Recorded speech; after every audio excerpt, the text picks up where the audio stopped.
இது ஏன் நான் இந்த வீடியோ பதிவிடுறேன்னா, நிறைய பேர் விவசாய பொருட்கள் விலை ஏறல, ரோல்ஸ் ரைஸு எக்ஸ்பென்சிவாக இருக்குது சொல்லுங்கள். அவன் ஒரு வருஷத்துக்கு ஒரு கார்லாம் தயாரிக்கிறான். ஒரு கார் தயாரிக்கும் போது ஒரு கார் வந்து 1 கோடி ரூபா விற்கும். 100 கார் தயாரித்தாங்கன்னா அந்த 100 காருடைய விலை 10 லட்சமாக தான் மாறும்.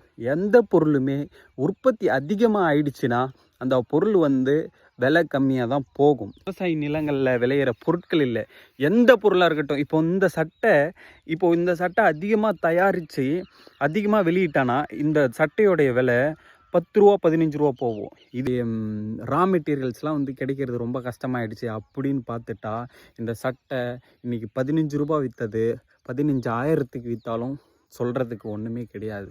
ஏன்னா ஒரு பொருள் வந்து அதிகமாக உற்பத்தி நடக்கும்போது இந்த பொருளுடைய வேல்யூ கம்மியாகிடும். ஓகேங்களா?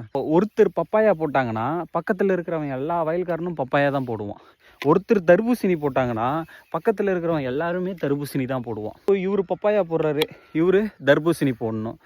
எல்லாம் ஒரே பொருளை போட்டுட்டு எனக்கு விலை ஏறல அப்படின்னு சொல்லிட்டு இருந்தீங்கன்னா ஒன்றுமே பண்ண முடியாது.